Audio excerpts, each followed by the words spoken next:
Bueno, buenos días a todos, ¿cómo están?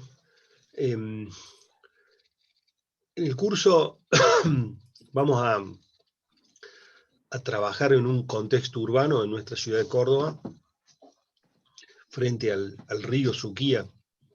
Y hemos hecho una primera aproximación, proponiendo una mirada más allá del objetivo, lo mensurable, lo técnico, que incorpore al sujeto observador y su historia. Ahora lo que vamos a hacer, una clase, yo diría, compleja, porque en un punto, ya van a ver cómo, nos retrotrae el ejercicio inicial. Y por otro lado, pone en foco un tema muy, yo diría, muy específico de nuestra disciplina, que son las escalas. Y nos va a servir para interpretar las escalas en dos dimensiones, en dimensiones espaciales y en dimensiones temporales. Así que un poco vamos a hacer un paseo por algunas ideas, vamos a tratar de, como decía, de reflexionar sobre la ciudad como fenómeno humano por excelencia, como le define el antropólogo, se me fue la mente ahora, escalas, libros, dibujos, historias, ríos, arroyos, ideas, Levi Strauss, el antropólogo Levi Strauss. Vamos a abordarla, ya digo, como nos gusta hacer siempre, desde múltiples lados, lejos de los pensamientos únicos y reductivos. Así nos interesa poder, a lo largo del año, inclusive, mirar elementos y edificios e ideas desde distintas perspectivas, y ver cómo en esa diversidad de miradas se enriquece nuestra concepción en este caso, de la idea de ciudad. El segundo recurso, yo diría, conceptual y también pedagógico, es mostrar las relaciones entre los edificios, entre los autores, entre las historias. Es algo que en análisis crítico ustedes están acostumbrados a hacer, es situar cronológicamente y por ende, digamos, socialmente, económicamente, culturalmente, la producción de la arquitectura. En este caso, vamos a hablar de arquitectura y vamos a hablar de ciudad, entendida también como la consecuencia de escalar en cantidad la arquitectura. Es decir, la arquitectura en sí misma, entiendo que posee este germen de la ciudad, y la ciudad la entendemos como, digamos, tanto la arquitectura como la ciudad emergen de la naturaleza humana, son intrínsecamente humanas. Y a mi entender expresan tres instintos profundamente humanos, que son el de construir, el de convivir y el de expresar. Entonces hay como en la ciudad ¿cómo decir? Una huella de esta fabricación artificial que llamamos ciudades, que proviene de nuestra propia naturaleza, de nuestra propia condición. Cuando digo emerge el instinto por construir, somos constructores. Vos ves los chicos en la playa, antes de meterse el agua, lo que se ponen a hacer es hacer un castillo, y nadie les enseñó a hacer castillos. Ellos saben que son constructores, les sale así. El segundo instinto es que nos agrupamos, vivimos en comunidades, en todas partes del mundo. Cuando alguien se aísla, digamos, es como una situación así especial.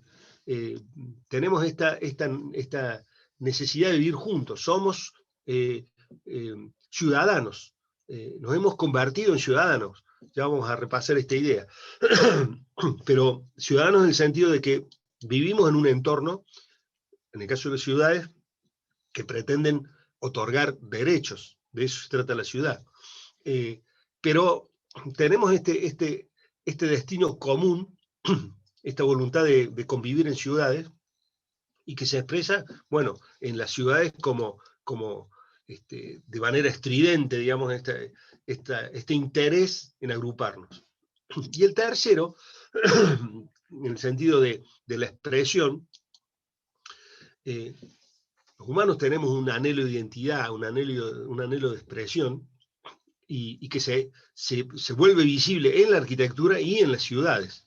Es decir, buscamos proyectar nuestro mundo interior en el mundo exterior. Entonces ahí vemos mitologías y animales, historias proyectadas en el cielo, en las paredes, en los pisos.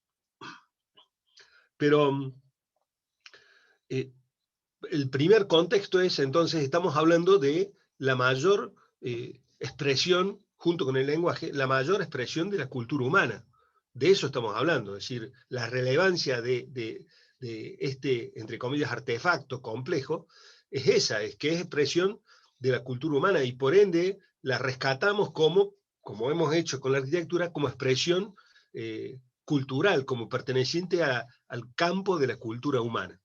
Y esto lo venimos haciendo hace miles y miles de años como especie. Fíjense, esto es un plano del 1400 a.C. Alguno que saque la cuenta de cuántos años antes son, rápido mientras cuento. El plano de Nippur, y está ahí, hay un granero, está una muralla, un río, bueno, un mapeo, cosa sobre la cual vamos a volver más adelante, que tiene 3.500 años. O sea que no solamente es una cuestión esencial, sino que es ancestral. No es instintiva solamente, sino que se viene expresando a lo largo de la historia de la cultura humana.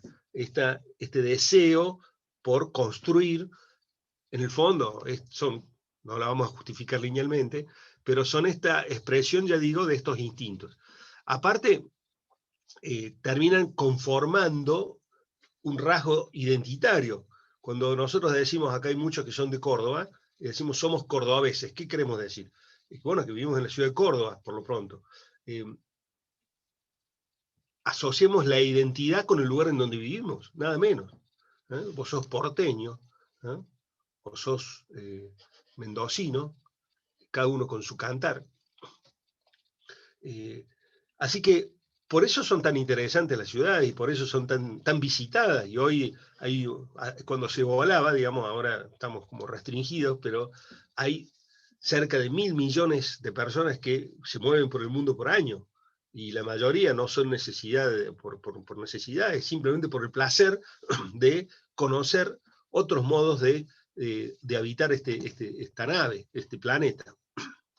Y esta idea de que la ciudad recorre el mundo de la cultura, la vemos en distintas expresiones. Fíjense esto, yo no me acuerdo si era, Lucas, una maqueta de tu taller, o era el fondo de esta película de Fritz Lang, Metrópoli, que allá a principios del siglo XX retrata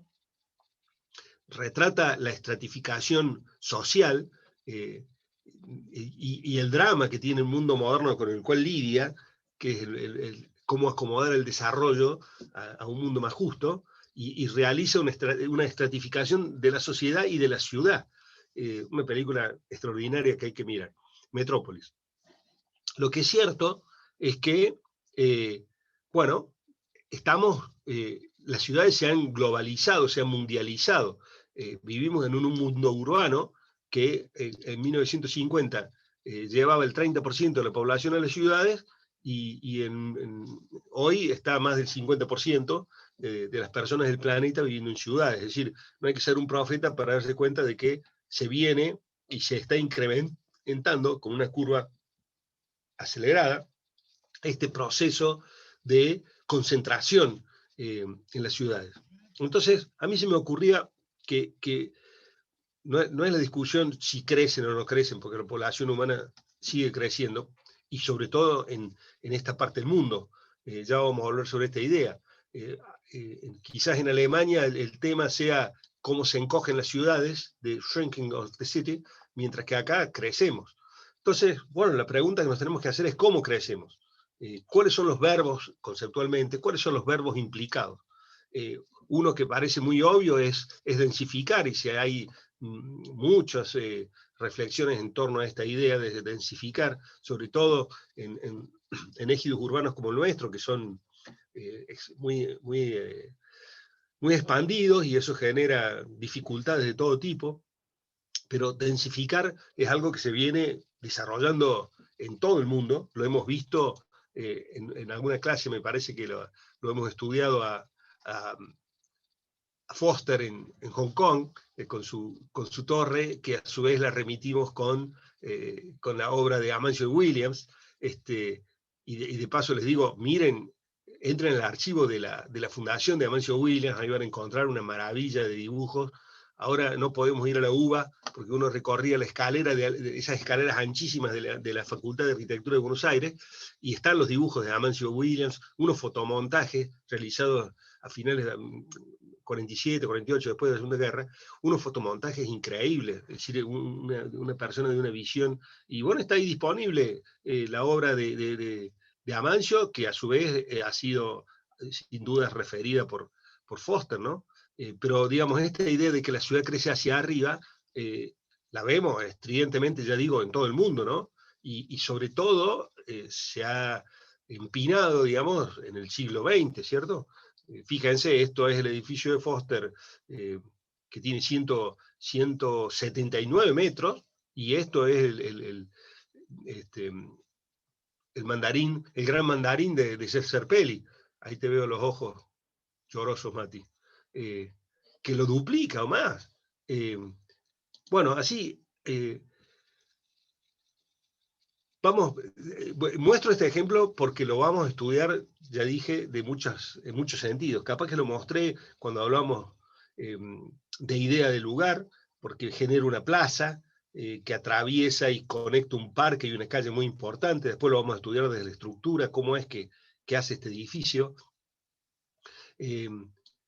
Pero lo cierto es que, bueno, nuestras ciudades crecen y crecen hacia arriba, y que cuando crecen en ancho y largo, la cosa se complica. Y eso es un poco consecuencia, y lo vamos a ver también más adelante, de la lógica del damero, que es una grilla atópica que se va extendiendo como una alfombra sin bordes, ¿cierto? Entonces se me ocurre que, bueno, tenés esta idea. El segundo verbo es apilar, densificar y apilar. Y hay ejemplos magistrales de este apilado. Vamos a tomar a lo largo del año este edificio que realiza Culhas en la costa este, al norte, en la frontera con Canadá, en la ciudad de Seattle, donde empieza a apilar estas cajas, generando una modalidad espacial alternativa a la que venimos trabajando. Y ya lo vamos a volver a estudiar. Es decir, son ejemplos que deliberadamente vamos a mostrar, ya digo, desde distintos ángulos. En este caso, de Saná, en Nueva York, suyos allí mis socios, que son Pritzker en 2010, creo que era. Sí, 2010. Obviamente, en este que es el Museo de Arte Nuevo en Nueva York, la idea de que están apilando y densificando es más que obvia. O sea, densifican apilando. Fíjense el fenómeno urbano de Córdoba. En esta parte del mundo, nosotros, los que vivimos en Córdoba, tenemos una ciudad de más o menos, para decirlo grueso, 1,5 millones de habitantes. Y crece al 1% anual. Es decir, que en 10 años va a haber crecido un 10%, es decir, va a tener 150.000 habitantes más. Y como por acá anda Pablo Carballo, que es de Villa María, Villa María, entiendo que más Villanueva, tienen 150.000 habitantes. Y tardaron 150 años en aglutinar esa cantidad de personas. Es decir, que ese proceso de tiempo, esa escala de 150 años, va a impactar en la ciudad de Córdoba en 10 años. Estos son los temas que tenemos por delante. La política, el gobierno de la ciudad y nosotros como espacio de reflexión sobre por ejemplo, cómo crecer. ¿Dónde va a entrar Villa María en Córdoba en los próximos 10 años? Bueno, lo que sucede es que como no hacemos nada, se aloja a esas personas en una ciudad que pierde su capacidad de ser dadora de derechos. No me gusta hablar de ciudad informal, pero porque esto es tan real como la ciudad, entre comillas, formal. Es simplemente la ciudad ha perdido su capacidad de dotar de derechos a los ciudadanos. Y esos 150.000 habitantes que van a residir en Córdoba como nuevos habitantes, la mayoría lo hacen en estas condiciones. Y hay otro espacio de especulación inmobiliaria. Parte de lo que relevamos como crecimiento urbano son departamentos vacíos que simplemente son especulación inmobiliaria. Eso se lo puede constatar en los censos. Hay un montón de cosas que también pasa en Hong Kong, como mostré recién, en donde digamos, construir vivienda no es sinónimo de hacer ciudad, y es un tema más complejo. Entonces, yo creo que un primer paso es preguntarnos, bueno, ¿cómo crecen? Relevar cómo crecen, ya estoy diciendo que crecen así, o sea, crecen sin inteligencia y sin previsión, y sin dotar de derechos a los habitantes. Entonces, la pregunta es, estamos como confrontados a preguntarnos y plantear cómo deben crecer nuestras ciudades. Van a crecer, nos guste o no nos guste, crecen. Y la maravilla de la ciudad es que expresa esta idea de la escala. Todo sucede junto, lo pequeño, lo grande, todo está junto ahora. Y cuando digo está junto ahora, también estoy contando que estuvo junto antes, y entonces esta idea que es de Joseph Ketlas, me parece que sirve para sintetizar la noción de que lo multiescalar es una forma disciplinar de entender el fenómeno de la ciudad. Se lo puede mirar desde, ya sé, infinitos lugares. Pero, digamos, un primer approach, un primer desafío es entender que la ciudad, ya digo, está conformada por está generada a partir de un tándem ciudad-arquitectura, arquitectura-ciudad. La ciudad impacta en la arquitectura y la arquitectura impacta en la ciudad. La arquitectura tiene esta condición dual. El lugar impacta en la arquitectura y la arquitectura impacta en el lugar. Es así. Ahora, en esa relación doble, Marina Weimann hablaba de construir diálogos urbanos. Construir diálogos urbanos. Un ejemplo maravilloso y que nos toca de cerca es el edificio que proyecta CEPRA con Clorindo Testa para el Banco de Londres, hoy el actual banco hipotecario, ahí en la calle Reconquista en Buenos Aires, en la City, en donde hace un artilugio estructural de modo de incorporar a la fachada de los vecinos como su propia fachada. Una obra maestra reconocida en el mundo y que reconoce el talento de Clorindo, que lo vamos a estudiar cuando estudiemos estructuras a nivel idea, de cómo este edificio, digamos, resuelve su envolvente, su estructura, con una intuición estructural maravillosa. Estoy anticipándome a cómo vamos a mirar la necesidad de incorporar ese layer, ese componente, ese elemento de la arquitectura tan importante que es la estructura a nuestra formación. Lo cierto es que, bueno, nosotros en Córdoba vivimos en este entorno teñido de la arquitectura de ladrillo, muchas de las obras del Togo Díaz, con una escala increíble de producción. El Togo, bueno, ustedes seguramente conocerán algo de sus obras, pero nos acompañó a nosotros en nuestra formación, era un arquitecto contemporáneo y relevante. Vos pensás que Kenneth Frampton Kenneth Frampton, uno de los teóricos de arquitectura más importantes, hace una referencia a la calidad y a la escala de producción de este arquitecto cordobés, que digamos, desarrolla una empresa constructora y un sistema constructivo particular, el empleo de un material que es el ladrillo, y genera hasta, te diría, una mano de obra que hace que muchos de los que trabajamos acá hayamos recurrido a ese expertise del ladrillo, pisto, el doble muro, la junta enrasada, el cemento fino, el concreto fino, como respuesta tecnológica al clima y a nuestra condición.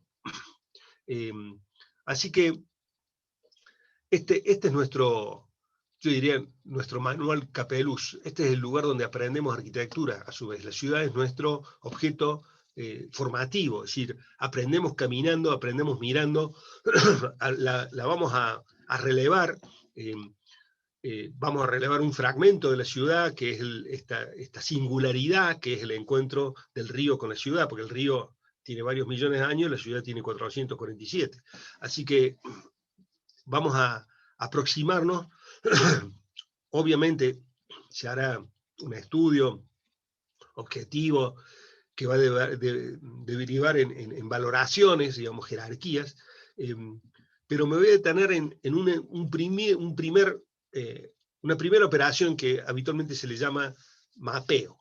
Mati, si querés subir el video, el audio, es el momento. Ahora el profe Dinardi les va a compartir por el chat un audio de Jorge Luis Borges, que pido que lo escuchen, en donde él mira con ironía la disciplina de la cartografía, el hacer mapas. Y lo mira, lo pueden también después bajar, está en internet, es muy conocido, y lo lindo es que es el propio Jorge Luis Borges que lo recita, ¿no? Así que vos mandame un mensajito, Mati, cuando esté subido, y para que no lo paso yo porque Sí, así lo ya escuchan. lo acabo de subir. Lo que tienen que hacer cada uno es descargarlo. No sé si lo van a poder escuchar directamente. Pero está en el chat ya. Sí, hay que bajarlo. Le hacemos una pausa de 1 minuto y vemos.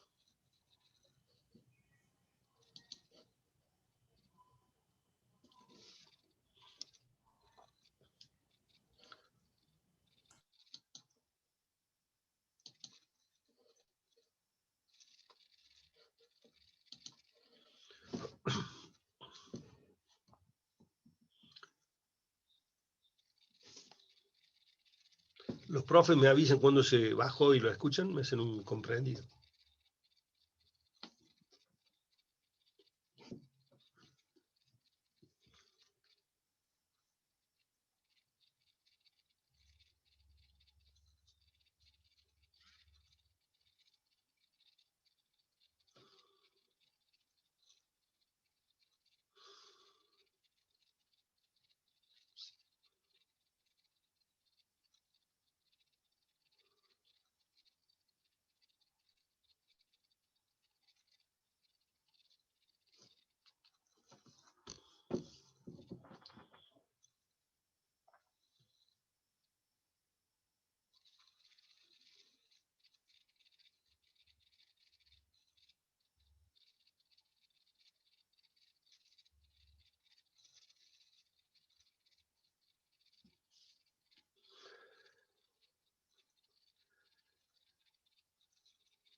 Nacho, ¿lo pudieron escuchar? Están en eso.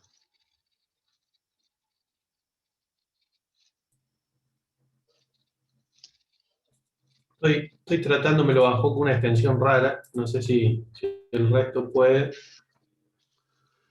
A ver. Magali, ¿se escucha Alguno. entero? Yami, ¿se Sí, escucha me entero? dicen que sí. No, porque hay alguien que decía que estaba Sí, corto. sí, se escucha Sí, se bien. escucha bien. Sí, sí, se escucha bien. Listo, perfecto. Bueno, los que no lo pudieron escuchar, ahí tienen búsquenlo en internet, es fácil, lo sacan el QR y lo van a poder ver bien. Posiblemente sea un problema de internet. Un instante.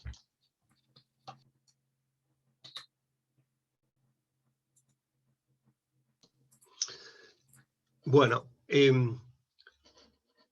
ahí Borges retrata en algún rincón del mundo que yo me imagino que podría ser Nazca, la desventura de tratar de copiar la realidad. Y hay otro cuento que complementa este, que es Borges visitando el desierto y las pirámides de Egipto, en donde toma un puñado de arena y dice pensar que podemos cambiar el mapa del desierto. Es decir, acá lo aborda desde la noción de la escala, de esta obsesión de tomar el detalle, y bueno, él cuenta que la verdad que fracasa. Y esto, para el que le interese en este tema, es una referencia a un cuento de Carroll, el autor de Alicia en el País. Al que le interese, después me hacen acordar y le mando el texto, en donde también tienen esta obsesión por ir acercando el mapa, el relevamiento, al uno en uno, y bueno, según Borges, esta epopeya termina en un fracaso estridente. Pero la primera noción, o sea, voy a incorporar otra, esta es la de la escala. La segunda es el observador, el que releva. Yo lo que voy a plantear en esta clase es que el mapa, que tiene una pretensión objetiva, no puede deshacerse de quien lo releva. Es decir, la idea es que hay un sujeto que mira desde su subjetividad, desde su formación personal, desde sus intereses, desde la geopolítica. Esto está muy discutido, muy escrito.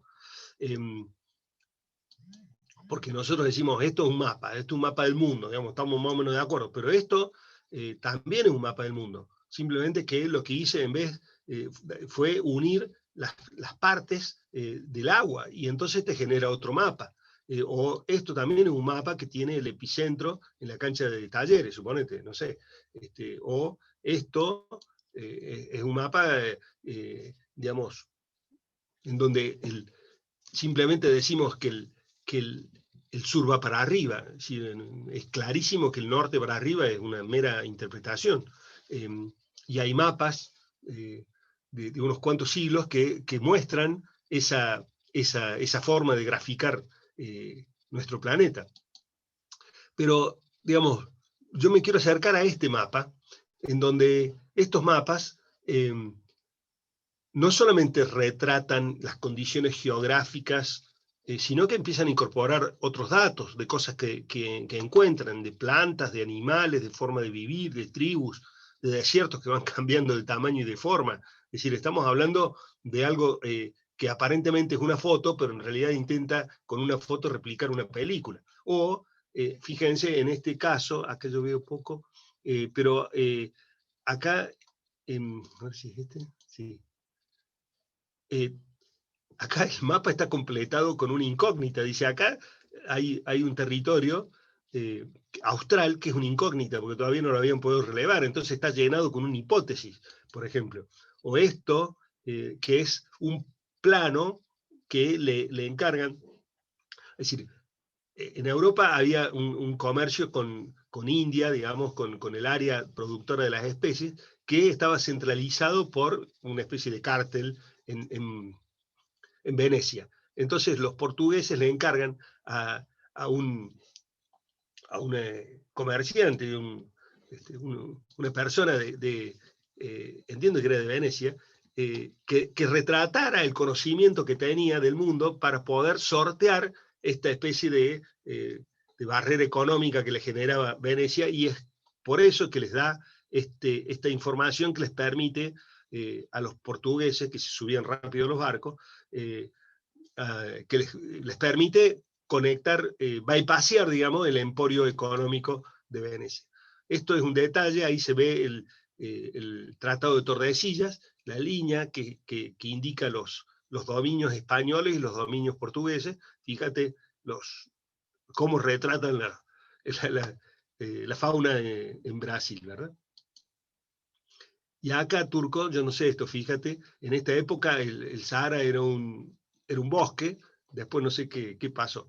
Pero bueno, con esto quiero decir que hay 1.000 millones de maneras de mirar, y es una riqueza eso. Este es el famoso cuadro de América Invertida de 1943 del uruguayo Joaquín Torres García, que es uno de los, entre comillas, mapas más claros de esta idea que estoy tratando de decir. Y fíjense, hablando de ideas, hace muchos años, 1760 o 58, Noli hace este trazado de Roma que visibiliza el vacío del espacio público como un continuo y asocia las calles con los interiores de los edificios. Esto es un mapa como interpretación, porque esto es tratar de entender la ciudad de un cierto modo. Y lo que quiero que vean, primero, ahí está el zoom, hago un zoom y está el Panteón, ¿no? Pero está claro que eso no es el Panteón, es una representación del vacío de la planta del Panteón. El Panteón es otra cosa, la arquitectura es otra cosa, es tridimensional. Pero sí me interesa la idea de que Noli está haciendo algo parecido a lo que nosotros hicimos con los vacíos del primer ejercicio. ¿Qué pasa si entendemos a la ciudad como una serie de estos vacíos a priori que hemos entendido, que son los espacios del espacio público, que el querido Méndez de Rocha dice es el único espacio que hay, el espacio privado es el que está en la mente de las personas. Imagínense entonces que estamos escalando el ejercicio inicial y estamos haciendo una serie de vacíos concatenados de plazas y de calles, entendiendo que eso es la ciudad, ese encadenado de vacíos y calles que son públicos. Esto que debe ser el lugar, uno de los ombligos del mundo, bueno, expresa esa idea, el vacío conformado en dos maneras, adentro de un edificio y en la ciudad. Por estos lados, también tenemos estos mapas que vuelven a registrar no son solamente como decir, dibujos o fotos de un territorio, son registros del pensamiento, son registros de cómo se habita, son registros de las personas, de la fauna, de los ríos. Esa es la idea atractiva que está detrás de estos mapas.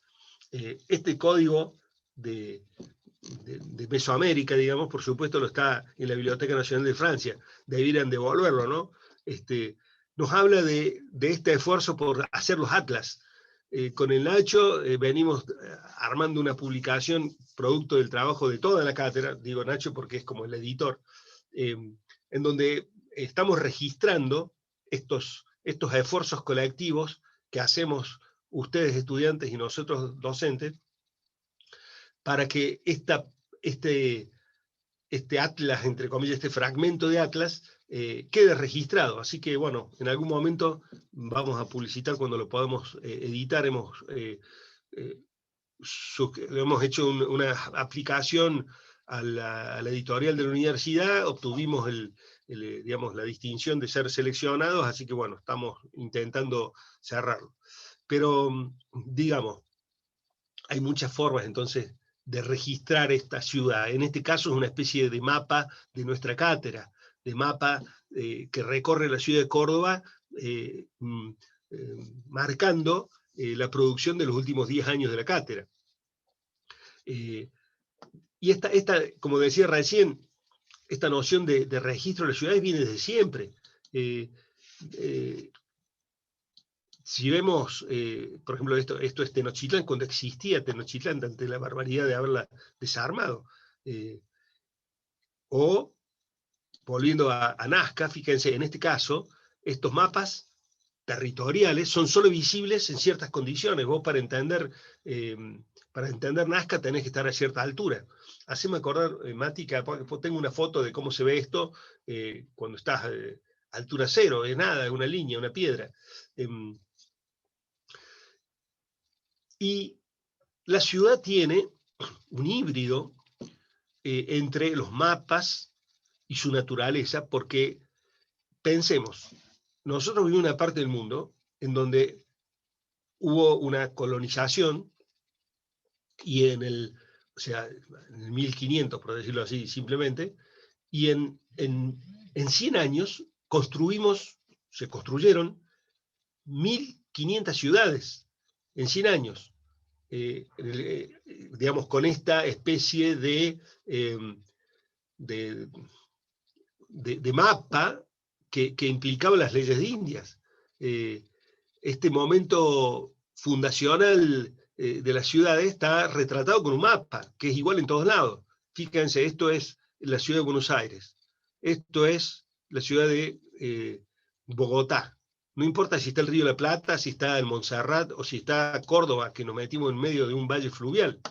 Las ciudades eran prácticamente idénticas, es decir, era una, yo diría, una grilla que se expande en el territorio. Para mí es como una especie de antídoto o de evolución de la ciudad amurallada europea, es decir, la ciudad con confín es reemplazada por una matriz, una alfombra que crece atópica y se puede expandir atópica independiente del lugar. Esa idea atractiva, por cierto, me parece que nos sale caro a muchas ciudades latinoamericanas. No sé si está Arturo. ¿Estás por ahí, Arturo?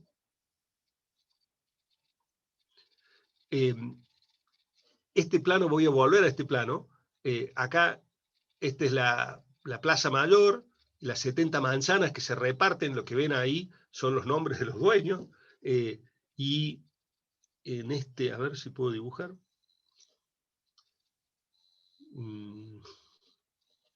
Bueno, acá ven el mouse, ¿sí? Acá son los predios destinados a la Compañía de Jesús. Vamos a volver sobre esta manzana al final de la clase. Lo que es evidente es que al no haber mirado los lugares sobre los cuales depositaban esta trama abstracta, la que quedó oculta es la geografía, las pendientes, los torrentes. Es decir, piensen en la ciudad de San Francisco, que también está hecho con una grilla famosa. Las calles de San Francisco son famosas porque terminan siendo diagonales así para poder subirlas, porque le hicieron hicieron una cuadrícula española en medio de una pendiente salvaje. Hasta tienen su película, la serie, Las calles de San Francisco, son famosas. Creo que, Nacho, vos estuviste ahí en San Francisco, ¿no? Sí, yo estuve ahí en San Francisco. Es impresionante.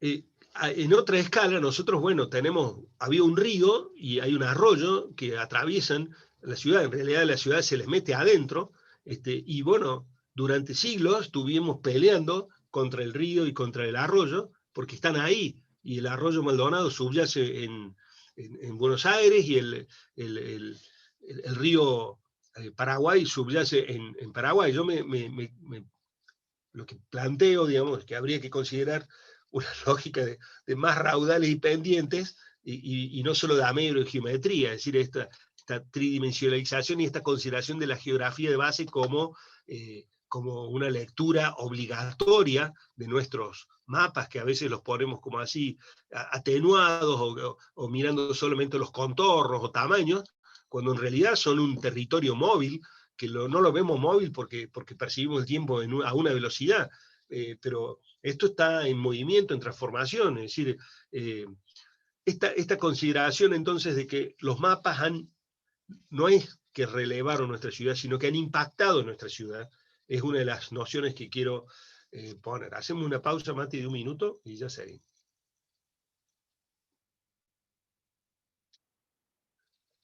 Como vimos la semana pasada, Venecia es un ejemplo evidente de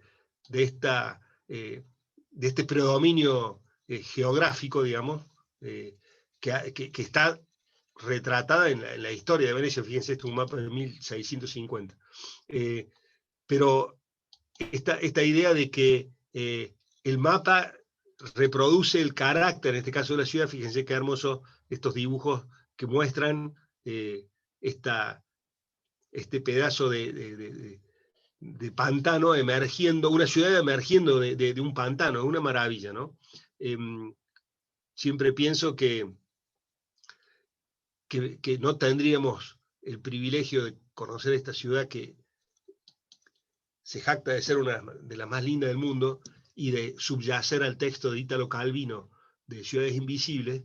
Hay quien dice, Calvino está describiendo Venecia de 1000 maneras. Decía, si esta ciudad la dejáramos en manos del pensamiento técnico como una forma de única forma de abordar las ciudades y la arquitectura, pues no existiría Venecia y no hubiéramos perdido, te digo, esta maravilla. Y posiblemente, como pasó en muchas partes del mundo, la solución técnica sería, bueno, drenen el pantano, y bueno, no tendríamos esta maravilla. Hay veces que yo digo, como dice, no me acuerdo el nombre, filósofo alemán, estamos bajo la tiranía del pensamiento técnico. Algo que ayuda a mirar y entender la ciudad es remitirnos, como anda estudiando el Mati, no, el Dani ahora, es hacer lo que hacen los poetas para entender la poesía, miran la poesía original. Cuanto más original, más esencial. Y cuanto más esencial, cuanto más elemental, más evidente es la esencia de algo. Entonces es muy fácil entender la noción de arquitectura como protección y como colectividad si la vemos en sus formas más arcaicas. No me gustaría decir primitivas, porque yo suelo poner estos ejemplos de arquitectura magistral, a mi entender, de la selva del Roraima, en la frontera entre Venezuela y Brasil, donde encontrás esto que se llaman los chabonos, que son estas casas colectivas, que son un edificio y una ciudad al mismo tiempo, de la comunidad de Yanomami. Qué maravilla. Y entonces, evidente, pensemos, si como ejercicio de diseño dijéramos, hagamos un edificio que es una ciudad, a ver si nos sale esto, ¿no? Lucas, por sus viajes por el mundo, nos trajo estas experiencias chinas, en la etnia Hakka. Algún día nos tenés que mostrar estas cosas, contanos todo lo de China, Lucas. En donde tenés estas casas que son ciudades también. Hay mucho retrato de esta arquitectura, entre comillas, como decir, ancestral o, como decir, original. Había un texto muy famoso cuando estudiamos en la facultad, estaba o en boga este texto de Rudowski, Arquitectura sin arquitectos. Ahora, claramente, para mí, yo sugeriría una reedición con un título que diga Arquitectura sin facultades de arquitectura, porque claramente estos tipos son arquitectos. ¿O alguien duda que el que pueda imaginar esta casa o esta maravilla que está hecha en función del clima, de la comunidad, del sol, de la luz, de los materiales disponibles, no es arquitectura? Yo lo que me pregunto es si lo que nosotros hemos hecho en el siglo XX es arquitectura. Creo que las ciudades han sido uno de los grandes fracasos del siglo XX. Ha habido intentos utópicos y claramente muy cuestionables. Es como que la noción de progreso que caracterizó, de tecnología, de conocimiento, de avance, que caracterizó el siglo XX, no se ve retratada con eficacia en las ciudades. Las ciudades del siglo XX nos han dejado muchos intentos, la modernidad, obviamente, es uno de ellos, que se entiende en el contexto también histórico. Cuando hablaba de arquitectura y lugar, me acuerdo que les mostraba este edificio de la calle Federico, de un concurso que participa Mies van der Rohe. Vemos que acá la ciudad del siglo XX, emergiendo con sus catedrales de luz, para eso vean Taut y vean el expresionismo alemán, emerge en respuesta a un entorno lúgubre que ha sido afectado por el impacto de la revolución industrial. Y la agenda del siglo XX, digamos, para mí, nos deja un montón de cuestiones pendientes. Nos dejaron una agenda con los problemas, es decir, los retos del automóvil, las industrias, la densidad, la desintegración social que la vemos todos los días en nuestra ciudad, el crecimiento, la sostenibilidad. Todos estos problemas no han recibido respuesta. Es más, hay algunos intentos, yo diría, lo que vemos de la ciudad del petróleo barato y del automóvil individual o particular, que son dos claramente cuestiones insustentables. Es decir, el petróleo se va a acabar y la idea de que nos podemos mover al antojo cada uno por donde quiera todo el tiempo, digamos, son bastante cuestionables. Esto es la ciudad de Birmingham, en Inglaterra, y cuando se la dejas a los expertos en tránsito, ¿cierto? Kant decía, hemos perdido, en el siglo XX, perdimos la fórmula para hacer las ciudades. También hay como una especie de de transformación de las ciudades, hay un movimiento de flujo que hoy vemos, que nos permite hoy dar clase a 250 personas, cada uno en su lugar. Estas son todas cosas que van transformando el modo en que tenemos que pensar las ciudades. Las densificaciones, fíjense, cuando dejas a los departamentos técnicos de vivienda de los países, las soluciones estas, tipo raviolera, alfombra, que son iguales en todo el mundo, esto es una expansión de viviendas estatales, digamos, en la Ciudad de México. Fíjense lo que es. Así que, bueno, vamos a mirar esta problemática en el caso que nos incumbe a nosotros, que es la ciudad de Córdoba. Esta parte de la clase se llama Córdoba, el río y la estrategia de Gandinagar.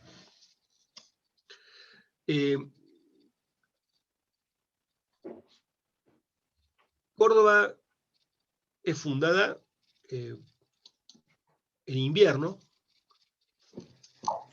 Yo me imagino, Coronel Luis estuvo muy poco tiempo en Córdoba después de fundada. Andaba con sus latas y esas latas en verano no me lo imagino viviendo en Córdoba.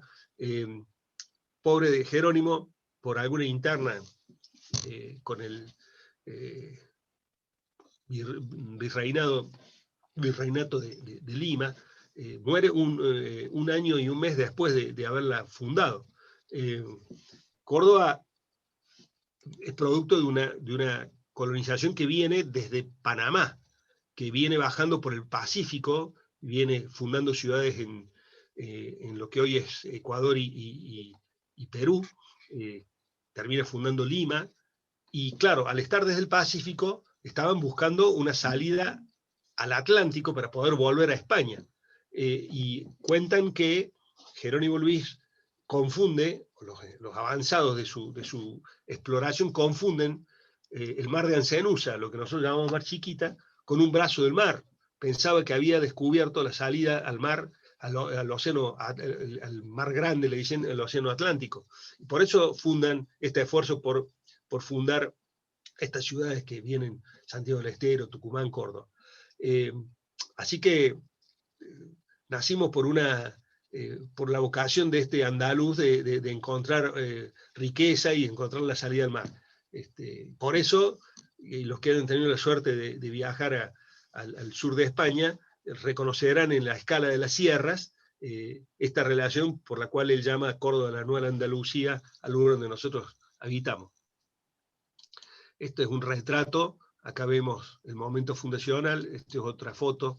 Mira, Mati, ahí hay un comechingón, que quiere decir come tierra. Los nativos, los originarios, digamos, vivían hacían unas casas. Yo tuve la suerte de participar alguna vez en una excavación de una, en donde tenías el piso, digamos, era fácil 60 centímetros subterráneo, digamos. Entonces, ahí tenés un comechingón emergiendo de la tierra. Come tierra significa nuestro nombre, digamos. Y acá Jerónimo Luis. Mi amigo Roberto Tasario suele hacer un chiste acá y que dice que a Jerónimo Luis los aborígenes le vendieron el terreno inundable, ¿no? Porque Córdoba es fundada directamente en el lecho del río. Córdoba, allá abajo entre los pastos, dice Sarmiento, cuando la ves de arriba, de los altos del sur, aparece en el valle del río Suquía. Y el valle del río Suquía va, para hablar de la zona céntrica, va en lo que llamamos Providencia, Cofico, Alta Córdoba. Esa es la barranca, el Alto Barranca Norte, y obviamente ¿cómo se llama? Nueva Córdoba al sur, los Altos del Sur se llamaban. Y bueno, sitúan en la segunda fundación a la ciudad en este valle fluvial. Y las 70 manzanas fundacionales, fíjense, están ubicadas aquí. Y voy a comparar, y obviamente, por supuesto, el drama del río, de las inundaciones y de la cañada está en la historia de la ciudad. ¿Por qué le dije que iba a llamarle la estrategia de Gandinagar? acá le encargan una ciudad que se llama Gandhinagar, la ciudad de Gandhi, y está ubicada en la India, y ustedes saben, en la India hay un régimen de lluvias muy particular que tiene unos ciclones que llevan agua así a nivel, a gran escala en un momento, se llaman los monzones, y él dice, la ciudad, a la vera del río Sebamati, va a tratar a los monzones como una cosecha, va a generar diques y acueductos que distribuyen el agua a lo largo del año, muy parecido a la lógica también de la India, de los aljibes de agua, de cosechar el agua como cosecha. Entonces Kant dice, genera una serie de acueductos y diques que distribuyen el agua por la ciudad, y dice una frase que es encantadora, que dice, todo esto por respeto al orden del agua. Es decir, hay una interpretación de que hay un orden del agua y que uno debe diseñar con ese orden. No es oponerse a la orden del agua, sino preguntarle a Venecia, sino es trabajar interpretando, en este caso, el monzón como cosecha. Eso es una interpretación. Y todo esto por orden del agua, eso es filosofía. ¿Qué crees vos?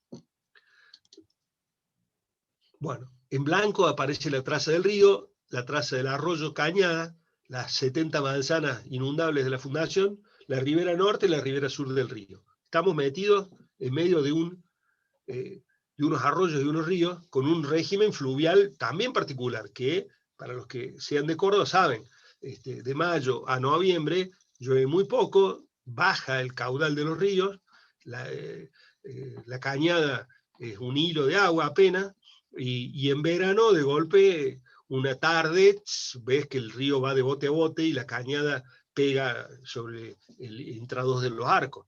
Eso lo retrató la cultura arquitectónica de la ciudad de Córdoba. Esto es una foto de la cañada que muestra el clima que retrata Meyer en sus famosos grabados de xilografía. Esto es Cañada y Montevideo, ¿no? Si habremos andado por acá, yo apenas me casé, vivía en un departamento acá en Montevideo y Ayacucho. No estaban estos autos, pero más o menos. Y lo de la cañada, fíjate esto, la voz del interior nos dice, la cañada volvió a ser en apariencia un hilo inofensivo y manso. Después del desastre que dejó, solo 2 muertos, dice, ¿no? Son las inundaciones del principio del siglo. Esta era la cañada antes, o sea, era el arroyo de Cañada, y fíjate el waterfront que tenía. Este es el Colegio Olmos, la ex Plaza Vélez Arfield, le decimos nosotros, acá está la Casa Radical. Esto es Avenida Argentina, que en ese momento se llamaba así, Hipólito Yrigoyen. Pero bueno, ahí ves el Teatro de Tamburini y, como dije, el Olmo. Y mirá el frente de la cañada, que cuando llovía, como decían los tipos regímenes estivales, era un desastre. Entonces, bueno, nuestra ciudad tuvo como una especie de plan higienista, dijera yo, uno con más éxito, que fue la obra de la cañada, que es producto de la hidráulica de la provincia, que sistematizan el arroyo, con un acierto en la tecnología empleada y con un acierto en las especies que propusieron. Esta es la esquina de Colón y Cañada, la iglesia, ¿cómo se llama? ¿Es la del Carmen? ¿Esta? No. Este de los capuchinos, creo, ¿no? O franciscanos. Del Carmen, creo que hay. Del Carmen, creo.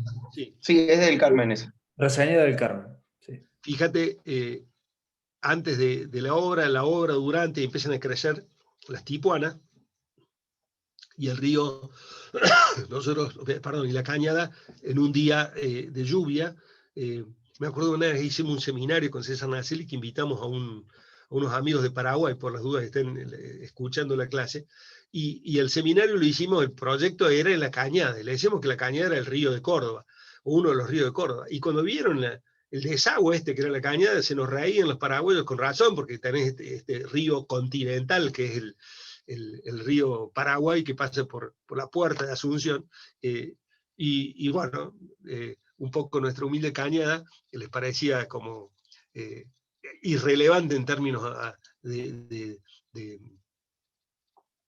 torrente, ¿cierto? Pero hoy es un elemento paisajístico singular de la ciudad y muy relevante, y unos aciertos. Hoy podés ver las estaciones del año reflejadas en los troncos oscuros, en las flores amarillas, en los contrastes de luz, pero básicamente es una composición de espacio urbano magistral, hecha con 2 o 3 elementos. Creo que, Pablo, seguramente ustedes lo estudian en paisaje, a este regalo que nos hicieron a mediados del siglo pasado. Y como siempre, el dibujo, ¿no? El dibujo como forma de interpretar, una forma de registrar, de pensar, de mirar. Un acierto es de cómo un problema infraestructural, como un desagüe fluvial, es transformado en un paisaje urbano de la ciudad, con un carácter y una escala y un clima espacial pertinente para el paseo. Uno dice, estoy por la cañada, y inmediatamente te está generando la noción de paseo. O de memoria. Mira, estos son dibujos que me pidió un médico francés, un médico cordobés que se fue a vivir a Francia, y me dice, necesito que me hagas unos dibujos de Córdoba. Que puede ser la cañada. Bueno, la cañada, la tipuana, el agua, la piedra y el tobo, como memoria de nuestra ciudad. El río tiene una historia, yo diría diferente que el de la cañada, porque no ha tenido este final tan feliz como vemos hoy con la cañada transformada en un paisaje urbano. Las leyes de Indias pedían la proximidad con estos cursos de agua, obviamente para que las ciudades sobrevivan, pero en el desarrollo de la ciudad Córdoba claramente crece a espaldas del río, cosa que recién se revierte en la década del 80, por ahí, con los gobiernos de Martí, de Mestre y Martí en la ciudad. Pero la ciudad prácticamente usaba el río como, en vez de un waterfront, lo usaba como desagüe de las industrias que se iban estableciendo. Vos ves, ahí se ven en estas fotos de época y dibujos de época, de cómo la ciudad, digamos, usaba casi como un afluente al río Suquía, donde hoy estamos trabajando. Sí, coqueta con sus torres que describe Sarmiento. Lean en el Facundo de Sarmiento, según Borges, el libro a leer. Si tenés que leer un libro, tenés que leer Facundo. Y en Facundo hay una descripción de la Córdoba de allá de 1880, devastadora, ¿no? Nos pega, porque era la ciudad clerical, digamos, y estaba como en las antípodas del pensamiento de Sarmiento y la generación del 80. Léanlo. Ahí es donde está esa referencia de ahí abajo entre los pastos. Y habla de Córdoba como una de las ciudades más hermosas de América, con perdón de su majestad, dice, pero también la describe atrasada en términos de ciencia y de progreso, ¿no? Esto es la ciudad de 1927, una foto del Hospital Nacional de Clínicas, la Isla de los Patos. Acá va a situarse el Manuel Belgrano, allá por la década del 60, y el río era un fragmento más de cualquier río serrano, digamos, vos desde Alberti hacia el oeste podés ver el río sin el canal de estiaje, que fue producto de esta intervención, yo diría, higienista, y que nos hace que perdamos esta noción del río como paisaje verde, ¿cierto? Que nos hemos transformado en esta especie de desagüe bastante desafortunado, que espero que alguna vez podamos volver al río normal, ¿cierto? Y hay otro componente de nuestra ciudad, que es la ciudad que empieza a emerger en 1573, la ciudad colonial, que ya dije hoy estamos rumbo a los 450 años y próximamente a los 5 siglos, que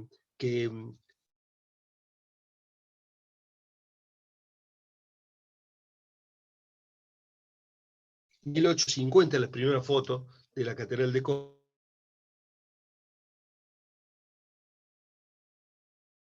esta especie de fachada de 1760, el Vivar.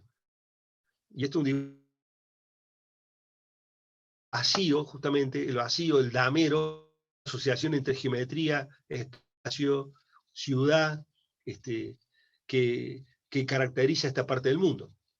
Europa, como decía, se estaba deshaciendo de las ciudades amuralladas y con esos muy intrincados recorridos geométricos y propone esta lógica de ordenamiento tan particular. De monumentos coloniales tenemos casas, por ejemplo, esta es una casa de 1700 y pico, que está al costado en Independencia y 27 de abril. Mírenla, ahí es una casa como de 6 patios, hay un convento, pero hay uno de los patios que es visitable, es una maravilla para ver el pasado de esta arquitectura que da origen a la ciudad de Córdoba. Hacia finales del siglo XIX, como muchas partes del mundo, hay un ensanche en la ciudad de Córdoba y que lleva adelante un emprendedor, que es este caballero, que presenta al gobernador, creo que era Juárez Shellman, un proyecto para el ensanche de la ciudad.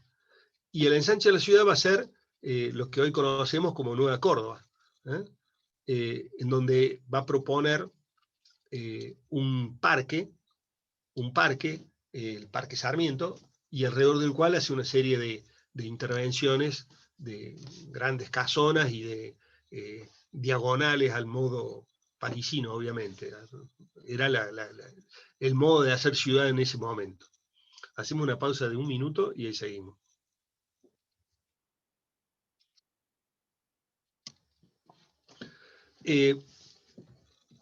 Crisol es una historia en sí misma, la historia de Nueva Córdoba.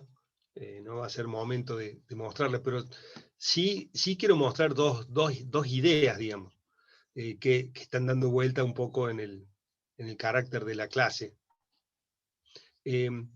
Primero es la no consideración de la topografía, esta no consideración de la geografía, no consideración de la preexistencia.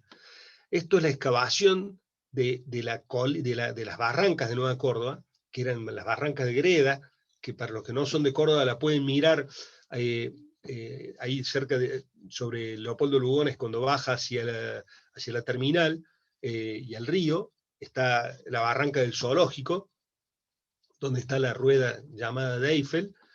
Ahí se ve la barranca original de Nueva Córdoba. Bueno, el proyecto de urbanización implica, como dicen los historiadores, a pico y pala, no había máquinas, a pico y pala desmontar, pues ustedes saben, en topografía habrán estudiado o van a estudiar en 5º año qué es desmontar, es quitar la tierra. Fíjense la escala, ahí se ve una persona, y de cómo han desmontado estos metros de greda. La ciudad se acuerda de esto y cuando vos caminas de la Plaza Vélez Arfiel a la Plaza de España vas en subidita, por eso, porque a la barranca la transformaron en una especie de plano inclinado, pero la ciudad te avisa que hay un desnivel y ahí te avisa que hay una remontada cuando vas de Plaza Vélez Arfiel a la Plaza de las Américas, por ejemplo, vas subiendo, ¿cierto? Hacen esta urbanización, es una historia increíble porque es fallida, quiebra Crisol, había previsto en su contrato que le dieran, si quebraba, que le dieran una casa que estaba ahí cerca de lo que sería hoy el extremo o sea, la zona de los museos, por ahí, un chalet demolido en 1915, se llamaba el chalet Crisol. Pero acá tenemos Avenida Argentina, lo que es hoy Plaza de España, el Palacio Ferreira, bueno, Chacabuco. Esto es una foto que saqué de un plano de 1929 que estaba enrollado, que está en la MUNI, estaba enrollado en el archivo ahí en el Paseo de las Pulgas. Hay hace 100 años esto, pero ahí estaba esta foto satelital, no, perdón, foto aérea de la ciudad hacia década del 30. Por si la ves en modo peatón, esta es la Plaza de España. Creo que este es el Museo Dionisio. Fíjense en la Plaza de España, siempre en obra. Y los palacios de las embajadas, digamos, que como siempre dibujamos. hay unas fotos, esto no es esto, pero unas fotos del observatorio astronómico que produce Sarmiento que son increíbles, el lugar donde lo pone, ¿no?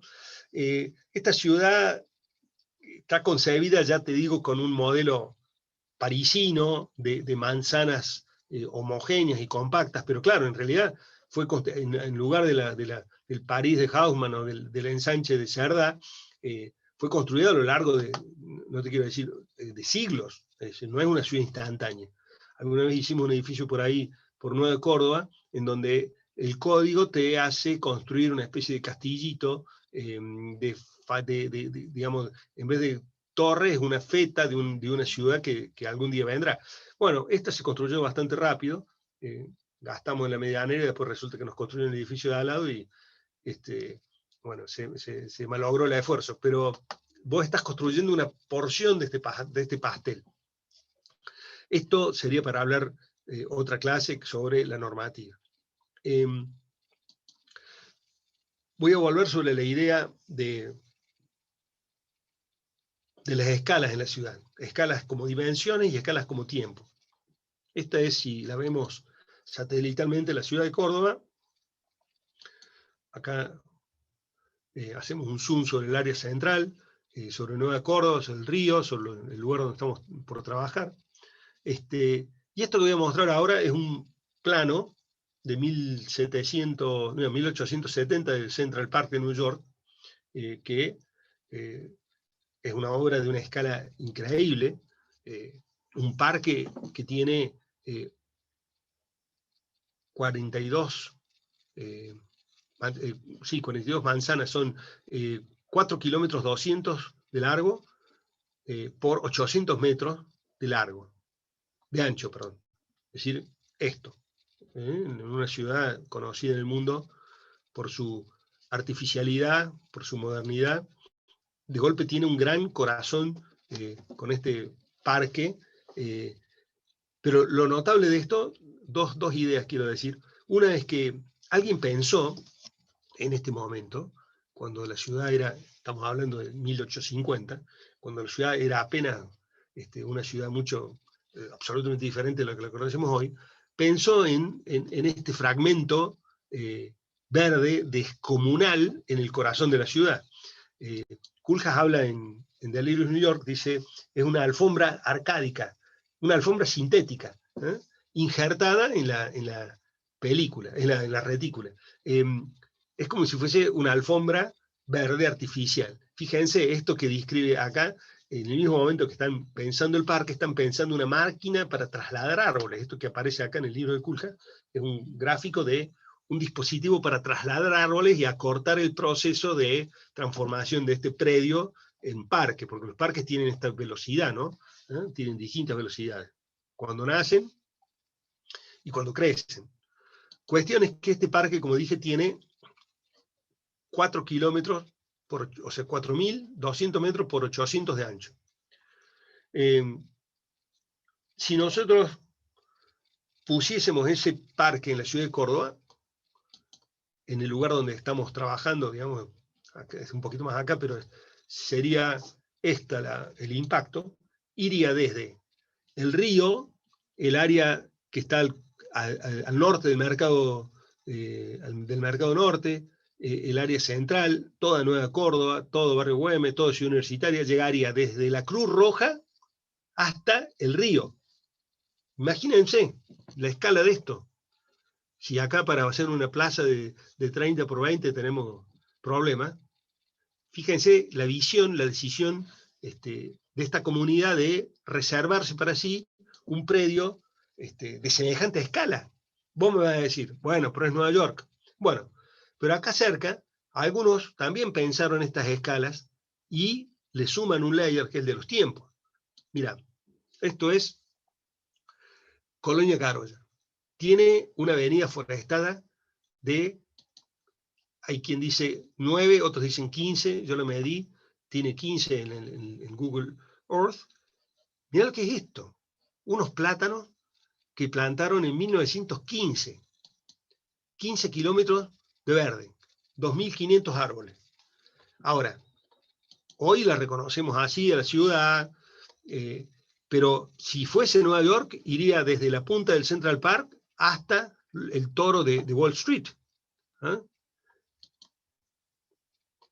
Mirá, y la ciudad atravesada en la historia por esta línea verde que le da carácter, está asociada a la... Mirá, ahí están los cultivos, las máquinas, los rastrojeros y las camionetas llevando la vid y ya los árboles empezando a crecer, y esta foto es de cuando plantan los árboles, 1515, igual estaban en carros con las uvas y la gente paseando por lo que va a ser la ciudad de Colonia Carolla.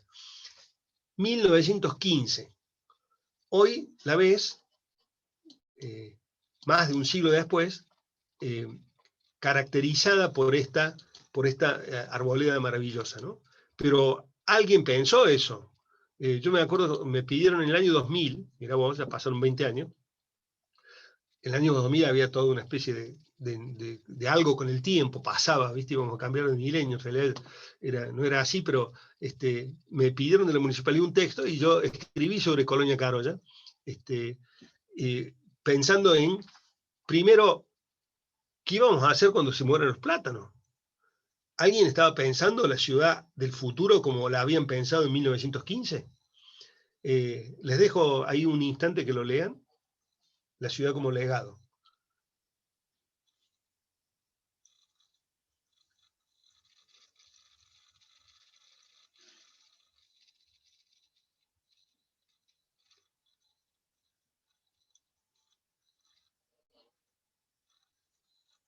¿Qué va a pasar con la cañada en unos años cuando no estén más las tipuanas? Es hoy que estás pensando la ciudad que viene. Es hoy que nos ocupamos de la ciudad como legado. Y acá aparece la noción de la escala temporal en la ciudad. Y me acuerdo que hicimos alguna vez con el Marce Vila,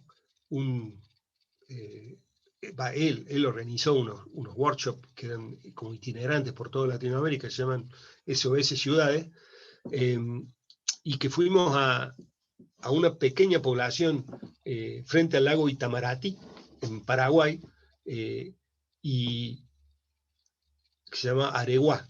Y ya ahí hacemos unos trabajos entre profesores y estudiantes, y yo me acuerdo que ahí interpretaba la idea esta de que los árboles en la ciudad podían ser una infraestructura, ¿no? Proponer el bosque como una infraestructura, no entenderla solamente como un recurso paisajístico, sino como estoy mostrando acá, algo que estructura la ciudad.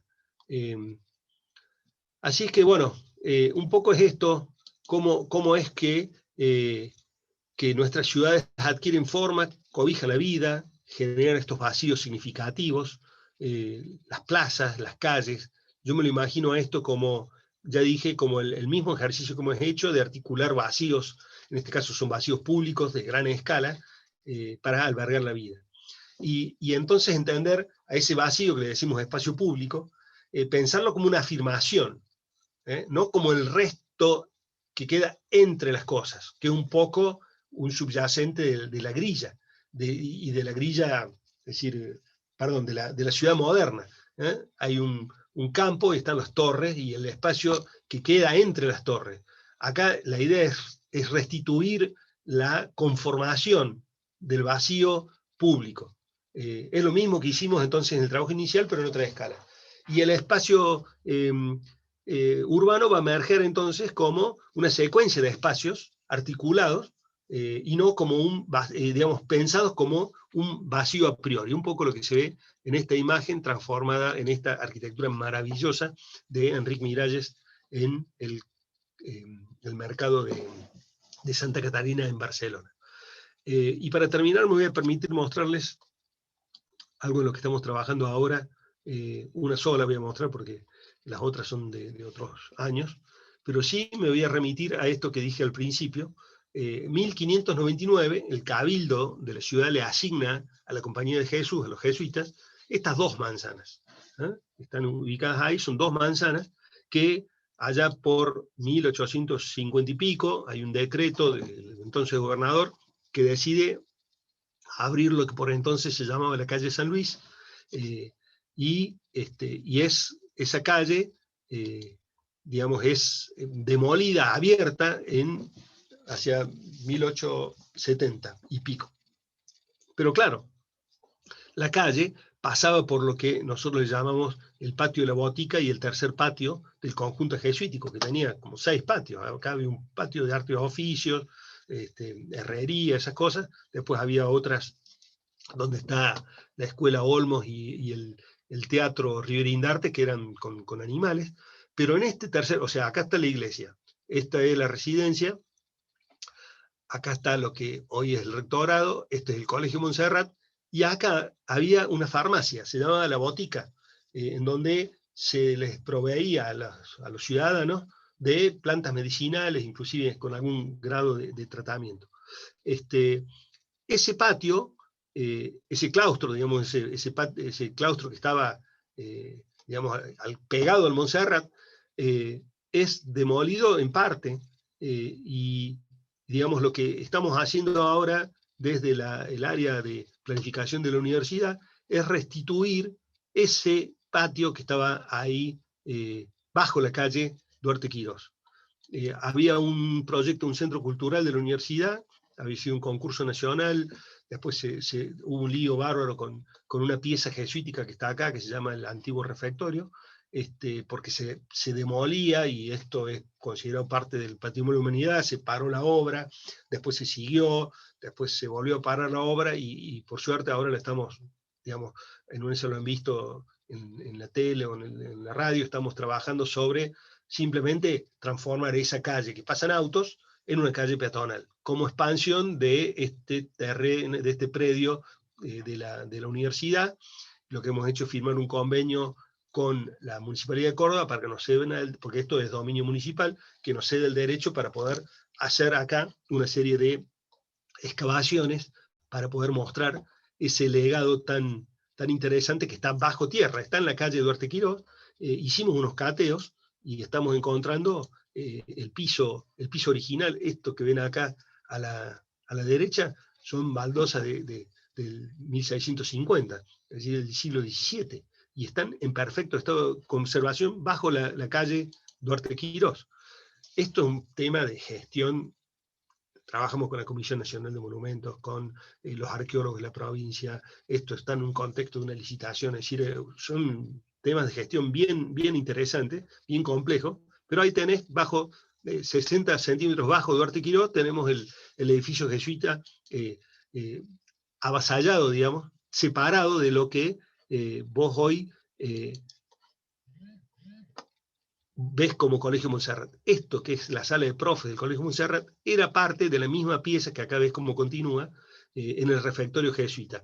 Y esto es un edificio que también es de 1600 y pico, y que la idea es que vos veas, cuando estás acá, que estás en realidad en un patio. La idea es cambiar esto por una reja y que se vea el patio de la botica. Entonces vos en 50 por 50 ves 5 edificaciones en 5 siglos, del siglo XXI, obviamente, del siglo XX, que el edificio de Montserrat y la vereda de Miguel son del siglo XX, el edificio del siglo XIX, que es un museo del sitio, es decir, lo que se muestra ahí es el propio edificio, una plaza arqueológica, el refectorio del siglo XVIII, y los pisos y las fundaciones son, ya digo, vestigios del siglo XVII. Bajo el litu estamos encontrando, hoy emergen, casi 500 años después, la ciudad que nos esperó pacientemente. Ahí tenés algo que podría ser el eje de un quicio, de una puerta, ¿no? El piso jesuita, que los jesuitas hacían en el interior de los edificios, lo hacían de ladrillo, de 25 por 25, o de 27 por 27, y en el patio era de piedra bola, de piedra de la cañada y piedra del río. Y ahí tenés la superposición. Fíjense, este piso jesuita del siglo XVI, una joya, y que bueno, lo estamos interviniendo y transformando en un museo de sitio. Simplemente ponemos una pasarela y listo, ¿no? No es tampoco gran cosa.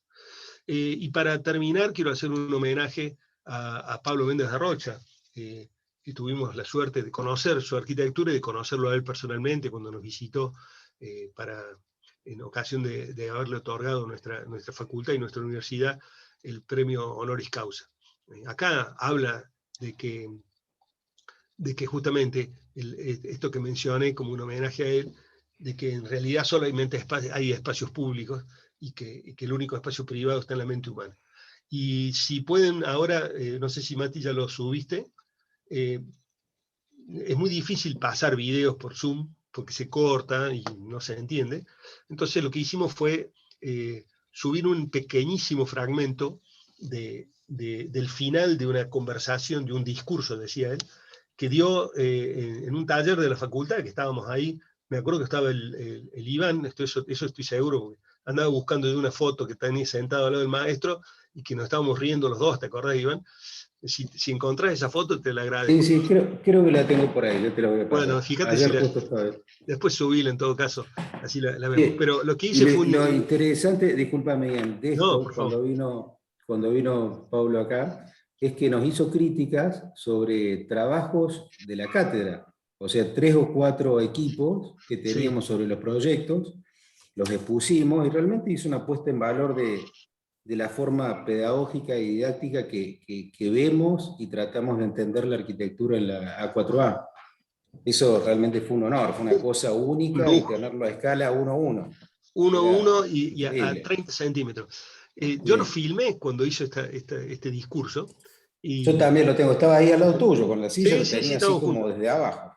Sí, claro, en ese momento no sé por qué mi celular lo grabó y pesa un tera más o menos, 1000 gigas, no sé, una tonelada, una guasa. Sí. Pero lo que hice anoche fue filmarlo, mirá lo que es WhatsApp y las cosas, filmar el final, porque es casi una despedida que hace, y una reflexión sobre la muerte, que me pareció el mejor homenaje que le podemos hacer, y se la pasé ahora por WhatsApp al Mati, y la pueden ustedes bajar en el WhatsApp, en el chat. Ella está en el chat, digan, ¿eh? Eso está en el chat, bájenlo, y bueno, muchas gracias por su atención. Mírenlo ahora y nos vemos un ratito. Gracias. Gracias, profe. Buenísimo, ya.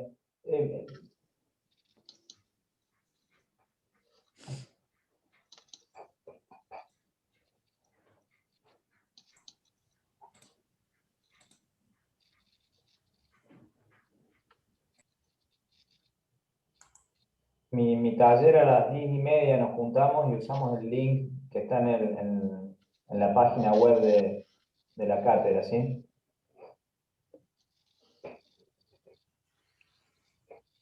Sí, 10:30. 10:30 Sí, nos todo vemos igual. en los talleres.